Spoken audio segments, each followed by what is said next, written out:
natatandaan nyo mga kababayan, napag-usapan natin to noong mga nakarang araw na may dalawang politiko na tumatakbo sa pagkasenador ang halos gumastos mga kababayan ng 1 billion para po sa kanilang mga political ads. At ang isa po dyan ay walang iba kung hindi etong si Senator Amy Marcos. Dahil etong balitang ito mga kababayan, nakita po natin ito sa Pinoy Publiko na kung saan mga kababayan, eto daw pong Philippine Center for Investigative Journalists or etong PCIJ ay nakita mga kababayan na nasa 1 billion daw ang nagastos ano po para sa political ads nitong dalawang politikong ito na si Ma'am Camille na etong si Camille Villar at eto pong si Senator Amy Marcos. At dahil po dyan mga kababayan, sumagot po, naglabas ng pahayag mga kababayan etong si Senator Amy Marcos, pero sa kasamaang palad mga kababayan, gamit na naman ang mga kababayan politiko po nating may hirap at gamit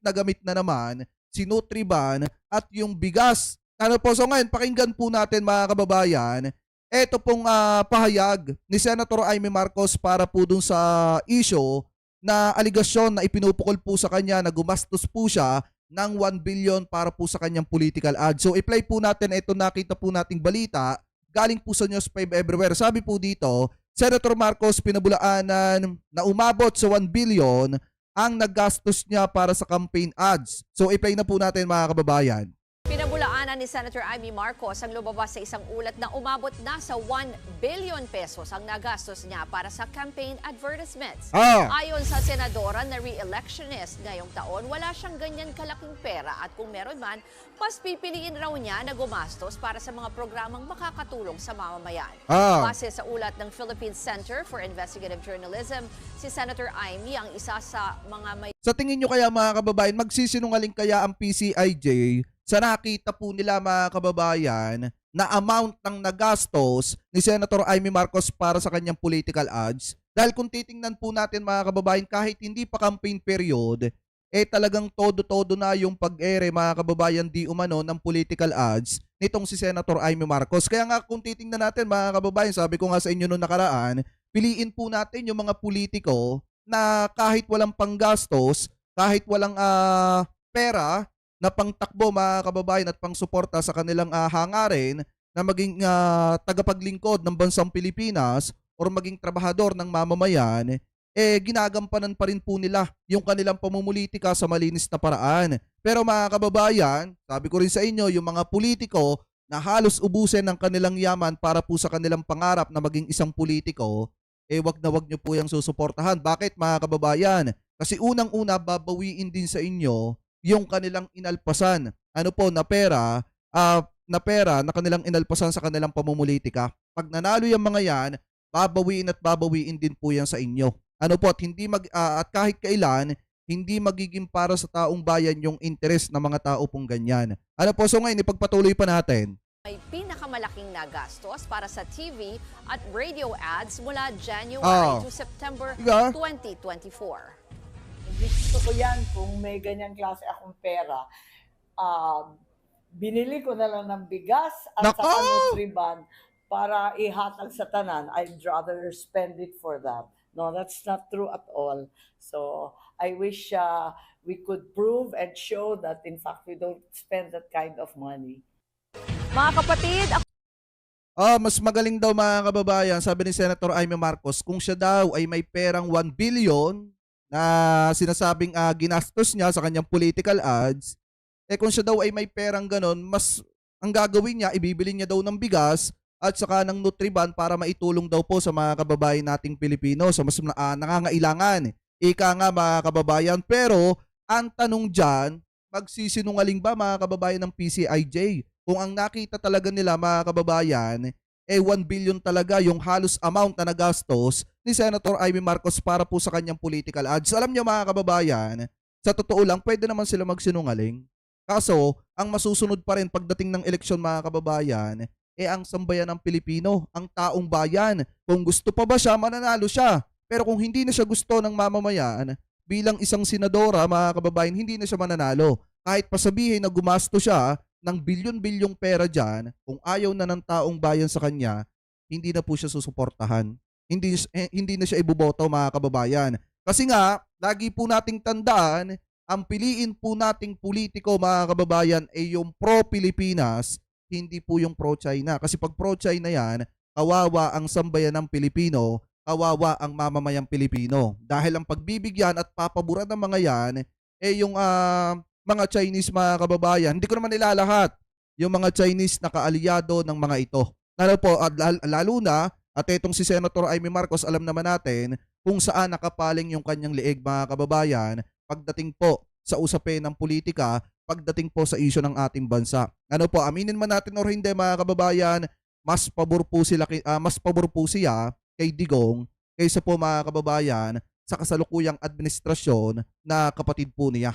Ano po, so ngayon kung titingnan po natin mga kababayan, nasa sa inyo pa rin ang desisyon kung susuportahan ba ninyo si Senator Amy Marcos or hindi na. Pero gaya nga ng sabi ko sa inyo, yung pera na inaalpasan ng mga politikong yan ngayong eleksyon para po sa pansarili po nilang interest, yan po ay babawiin po nila kapag nanalo po sila. Tandaan po natin yan. Kaya much better, pumili po tayo ng tamang kandidato, hindi man malakas pagdating po sa pananalapi, lagi po nating isipin yung hangarin naman nun pagdating sa mamamayan. Ano po, so ngayon, punta naman po tayo mga kababayan dito sa isang video na nakita natin mga kababayan galing po kay Mima Alicia na kung saan sa sobrang nasasaktan yung mga politiko sa mga vlogger dumarating sa punto mga kababayan na gumagawa na sila ng paraan para mapatahimik yung mga pro-government vlogger. Kaya nga hindi nakakapagtaka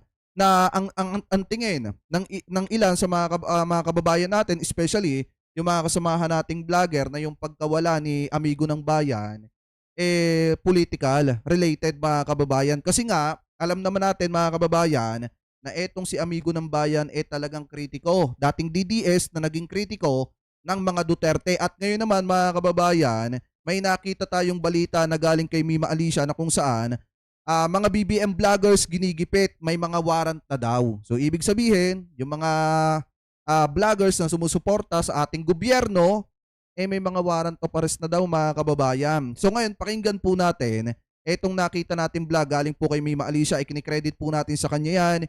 Hindi po yan natin gagawan lamang po natin ng reaction video. Alam niyo mga kababayan, sa totoo lang, ako kung makikita nyo, pag nagsasalita tayo, pinipilit natin maging chill palagi at dapat may resibo at may pinagkukunan ng impormasyon. Hindi po pwede yung wala. Kahit kailan mga kababayan, hindi pwedeng magbalita tayo na galing lang sa bibig natin at wala tayong kinukuna ng impormasyon. Kasi mga kababayan, pwede tayong balikan dyan at pwede tayong baligtarin dyan. Pero kung tayo may pinagkukunan ng impormasyon katulad ng mga ito mga kababayan, katulad ng mga yan, wala silang masasabi.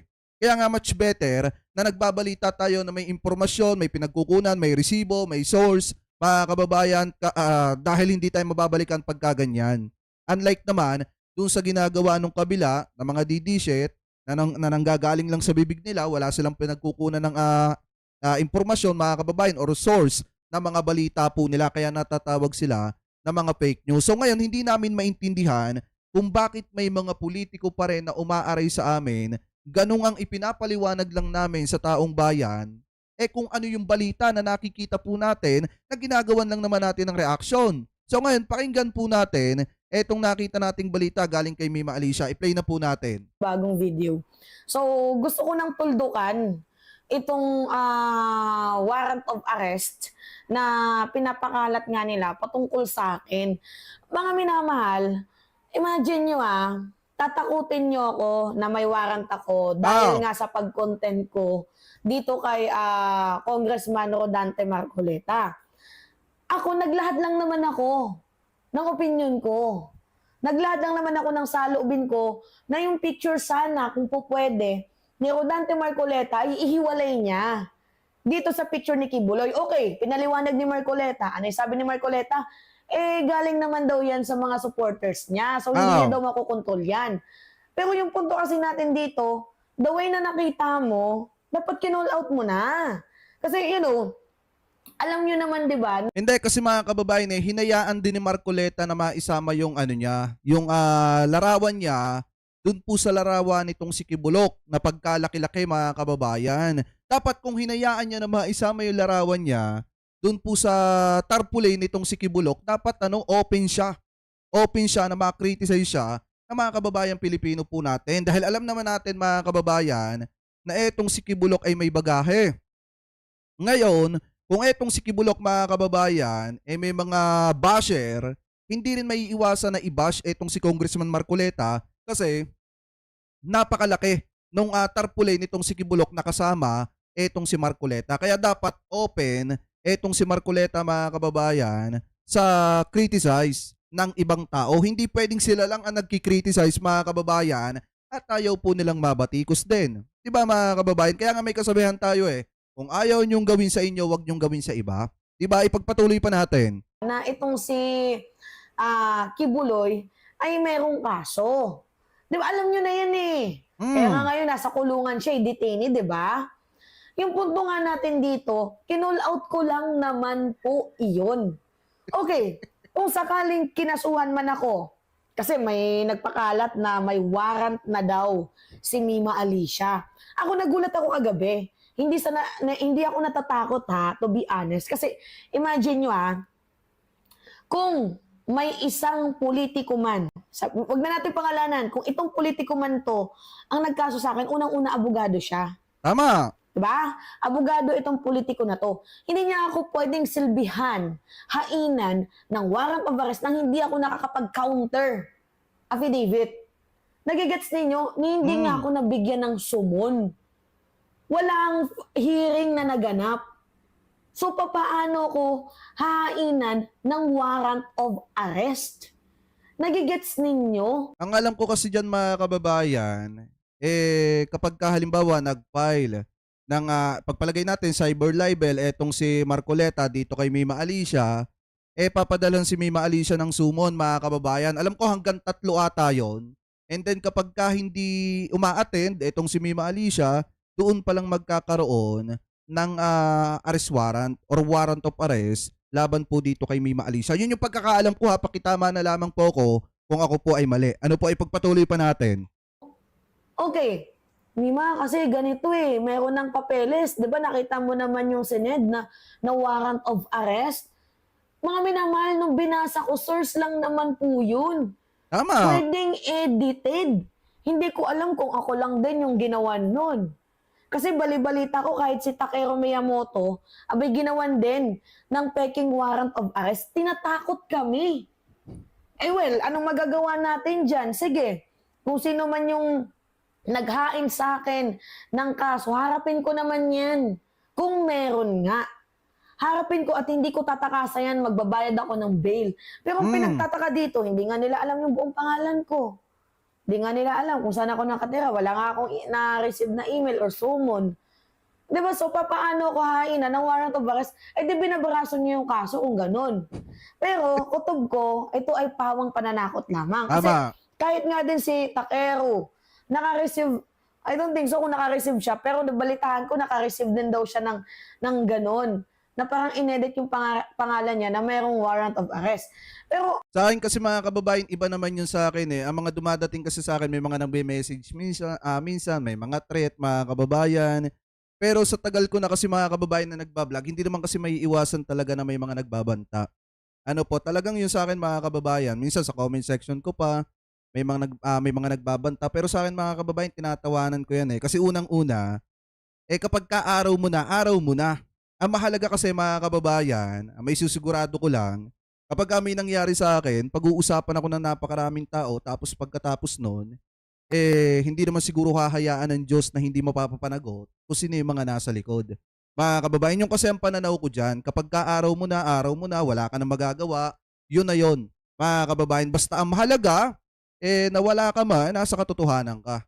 At yung mga politiko na dapat i-expose yung ginagawang kalokohan, dapat ma-expose yung mga yan at hindi na ulit makaupo sa kanilang mga posisyon na gusto nila mga kababayan. Kasi kung hahayaan natin yan, kawawa naman yung mga kababayang Pilipino po natin na umaasa na magbabago pa ang Pilipinas. Kawawa naman yung mga kababayang Pilipino po natin na lumalaban ng parehas mga kababayan, na inaabuso lang ng mga politiko na talagang ganid pagdating sa kapangyarihan at gutom na gutom sa pera ng taong bayan. Wala akong pinapatamaan Pero sana maintindihan ng iba na itong ginagawa namin isang pagpukaw sa sambayan ng Pilipino na dapat hindi natin hayaan na yung mga politiko na kumakamal ng pera ng taong bayan tapos hindi naman maipaliwanag kung saan dinadala, mamamayagpag ulit. Kawawa ang sambayan ng Pilipino, kawawa ang Pilipinas. Ano po, ipagpatuloy pa natin. Mga minamahal, sa totoo lang ha, nauuso kasi yung fake news ngayon. Kaya nga dapat nga ipatawag yung mga yung mga vloggers na gumagawa ng fake news. Tama. Yung mga misleading kasi hindi talaga natin deserve ang makabalita, makarinig ng fake news. Kung kanino mang vlogger nang galing na may warrant of arrest daw, si Mima Alicia, sige nga, ilapag ninyo muna sino yung nagkaso. Kasi dapat ako yung unang makakaalam eh. Tama. Hindi galing doon sa House of Representatives. Alam ninyo, natawa na lang ako kagabi. Phone call kami ni Nino Barsaga. Sabi sa akin, sis, nakita ko may nagsabi sa akin, Rocky, may warrant of arrest ka na daw. Tapos, kailangan mo na tong asikasuhin kasi magbabayad ka ng bail. Sabi ko, tinanong ko si Ninyo, sure ka ba? Nagugulat ako ha. Lalo pat ngayon, may pa ako, hindi pa gumagaling yung ng mata ko. Di ba? Nagulat ako, pero hindi ako natakot kasi alam ko, hindi dumaan sa due process yun eh. Tama. Nang kung sino man yun. Hindi kasi mga kababayan yung iba may ginagawa kasi sila. Ang ginagawa ng iba, minsan ibinabagsak nila sa ibang address. Hindi nga naman marireceive mga kababayan nung tao yung summon na ipinapadala sa kanila. And then kapag ka nakatatlo ata or nakaapat mga kababayan, syempre hindi umaattend itong si tao kasi nga hindi naman bumabagsak sa kanya yung summon, saka naglalabas ng arrest warrant. And then kapag ka lumabas na yung arrest warrant, kailangang i-implement yan mga kababayan dun sa tao na nakapangalan dun po sa arrest warrant. Yun kasi yung ginagawa nung iba. Pakitama na lamang po ko ha kung ako po ay mali. Pero mga kababayan, minsan na kasi tayo nakasaksi ng ganyan na kung saan yung tao walang kaalam-alam, bigla na lang inaresto. Kasi nga may warrant of arrest. At yun pala, hindi pala nakakatanggap ng summon etong taong ito kaya hindi nakaka-attend sa mga hearing mga kababayan. May mga ganong kasing senaryo. Ano po, ipagpatuloy pa natin. Pero, tinanong ko, sino ba yung nag-file? Hindi niya naman sa akin masabi. Basta sinabi lang daw sa kanya doon sa House of Representatives nung pumunta siya. Kasi meron daw siyang kaibigan na nakita daw yung name ko. Pero sabi ko, kasama ba ako sa ipapatawag na vloggers? Gusto kong iklaro. Kung warrant of arrest ba yun or kung ipapatawag ako sa TRICOM, sa mga vloggers na yan. Hindi ko din alam eh. Di ba dapat ako yung unang makaka-receive ng information na yan? Nagugulat na lang ako. Alam nyo, naaawa ako sa mahilig magpakalat ng fake news, no? Siguraduhin nyo naman yung matatakot ako, ha? Siguraduhin nyo naman na mangangatog yung os-os ko dyan sa mga pinapakalat ninyo. Kasi kung sasabihan nyo lang ako na may warrant ako, magbe-bail ako, magpa-fine ako ng bail kung magkano man yan. Diba? Ganun lang kasimple. At saka dapat, i-ano nyo sa akin. Sabihin nyo kung ano ba yung kaso ko. Diba? Sabihin nyo sa akin para malinaw sa akin. Diba? Pero ito halatang paninira lang to eh. Tinatakot nyo ako para hindi magsalita. Diba? Siguro ganun. Well, hindi nyo ako mapapatigil. Hanggat buhay ako, hindi ako titigil sa paglalathala ng aking opinion. Kasi opinion ko to eh. Gumawa rin kayo ng sarili nyong opinion. Diba nakakaloka yun? Tapos, ito yung nakakalungkot. Ginigipit nila kaming mga PBBM vlogger. As in, gipit na gipit. Sobrang ginigipit kami. Medyo masakit kasi mga kababayan talaga yung katotohanan. Tandaan natin yan palagi. Masakit sa iba na malaman yung totoo. Kasi pag nalalaman nila yung totoo mga kababayan, lalo na kung ikaw talagang kritiko ng gobyerno tapos malalaman mo na yung ipinagtatanggol mo pala iba yung ginagawa, talagang mga kababayan, gagawa ka ng napakaraming fake news para lang masira yung mga tao na naglalabas ng katotohanan. Alam niyo kung tutusin mga kababayan, etong ginagawa namin, nagbibigay lang naman talaga kami ng opinion namin. Ano po, pananaw doon sa mga issue na dapat ay nalalaman ng taong bayan at hindi natutulog yung mga issue. Ano po, kasi mga kababayan, alam naman natin, kapag ka naibalita yun sa mainstream, may mga kababayan tayo na talagang hindi gaanong maintindihan. At ngayon mga kababayan, ipinapaintindi namin yan sa inyo. So ngayon kung titingnan natin, kung umaaray yung mga politiko na minsan napapag-usapan, kasalanan nyo na yon. Kasalanan na ninyo yon.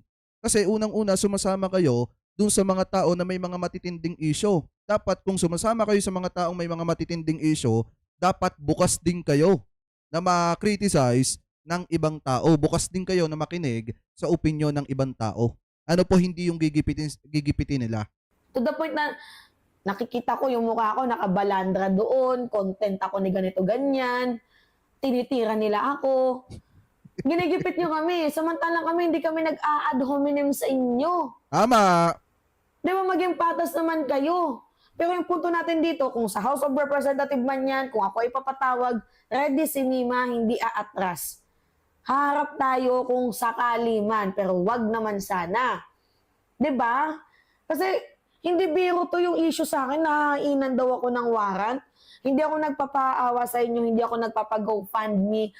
Ang akin lang dito, sana alam ko. Sana man na binigyan niyo ako ng info. Hindi ako natatakot dito, may nagsasabi, nagko-comment, makukulong ka na, Mima. Hindi, okay lang makulong basta para sa bayan. Oo. Sabi dito, di ba ganyan din ginawa sa asawa ni Kong Luistro? Walang sumon pero may warrant. Buti na lang talaga hinanap ni Kong. Ano yun? I-tune out na, ano yun? Piticos, tama ba? Ang complainant. Ang problema nga doon kay Kong Luistro, mga kababayan, doon sa asawa niya, ano yun, walang natatanggap na sumon sa iba ibinabagsak. And then nagulat na lang sila, may arrest warrant etong asawa ni Congressman Luistro. Buti na lang magaling na abogada etong si Congresswoman Luistro. Na ngayon mga kababayan, binabaligtad pa nga ng mga DDSet at pinapalabas nila na nagtatago daw ng taong may kaso etong si Congresswoman Luistro. Pero kung titingnan po natin yung senaryo kasi mga kababayan, maling-mali na yung ginagawa nila, ididemanda nila yung tao tapos sa iba nila pababagsakin yung mga sumon, kaya hindi nakaka-attend yung tao at nasasagot yung nadidepensahan yung kanyang sarili. Ano po, anyway, ituloy pa natin. Basta ako inano ko para sa bayan. 'Di ba? Wala naman akong tinapakang tao. Kung ginigipit nila ako, then kung diyan sila masaya, go ahead. Ako nagtatanong lang naman ako eh. Unang-una, pikon. Pikon yung mga gumagawa ng ganyan nagkakaso. Lalo na kung ikaw ay isang politiko tapos ako private citizen lamang. Pikon ka kung ganun. Ayaw mo nakakarinig ng opinion ng iba, edi wag kang tumakbo. Ganun ka simple. Ano ba naman yan? Nakakaloka to. Pero hindi ako natatakot. Nakakalungkot lang kasi ginigipit kami. Sobra-sobra na eh. Sobra-sobra na tong panggigipit ninyo. Basta ako, ang paninindigan ko mga kababayan, kahit magkaso pa sila, ang paninindigan ko may topak si ano. Alam nyo na yon. May topak mga kababayan si Dado. Yun ang paninindigan ko. May topak talaga si Dado. Ano ba naman yan? 'Di ba? Ewan ko. Nai-stress ako sa warrant na issue sa akin. Hindi ko alam kung sino yung nagpakalat na may warrant daw ako. Oh. Sumasakit lang yung ulo ko every time na naalala ko to. Anyway, ipag-pray nyo na lang si Mima sa kakaharapin niyang laban. Magtulong-tulong, ayan nyo, tutulungan din naman ako ng ibang mga kapwa natin vlogger kung yung issue na to ay hindi pa masettle. Hihingi tayo ng tulong. Alright? So wag na kayong mangamba sa akin. Tapos na tong isyong warrant na to. Saka ako, willing naman akong tumulong kay Mima Alicia, mga kababayan eh. Pagka dumating nga yung point na ganon. Pero mga kababayan, yung ganyan kasi sa tagal na, yung mga matatagal dito, alam nyo, yung mga pinasok natin mga kababayan dating issue, talagang matitindi, may higpit. Mas matindi pa nga kaysa dito mga kababayan sa politics. Pero, ang maganda nga lang doon, tuwing may papasukan tayong issue mga kababayan, lagi tayong panalo. Hindi naman tayo natatalo. Natalo lang ako isang beses mga kababayan, doon kay Bantag nung idinipensa natin. Pero mga kababayan, talagang natuto rin tayo sa huli. Kasi nga, mali nga mga kababayan, na idepensa yung tao na nagtatago. Ano po, pinagtataguan ang kamay ng batas. So ngayon, kung titingnan natin, kung ganyan yung pamamaraan nila, na nasasaktan sila kapag nababatikos sila, nakikriticize sila ng ibang tao, dapat wag na nga silang tumakbo sa kahit na anong posisyon sa ating gobyerno. Kasi mga kababayan, pangarap nila maging politiko pero ayaw naman nila na maki-question sila or ayaw naman nila makakarinig ng ibang opinyon galing sa mga normal na mamamayan. Kaya kung ganun lang din, dapat wag na silang tumakbo sa kahit na anong posisyon sa ating gobyerno. Ano po, kasi pinasok nila yan, dapat bukas mga kababayan yung kanilang pananaw at bukas yung kanilang mga isipan sa kung ano man ang maririnig nila na hinanain galing po sa ibang mga tao, lalo na dun sa mga tao na nakatutok lagi sa kanila. Ano po, so kung nabubugnot, napipikon, etong si Marcoleta mga kababayan kay Mima Alicia, kasalanan na ni Marcoleta yung kasi hinayaan niya na mapasama yung kanyang larawan dun sa sa tarpaulin nitong si Kibulok.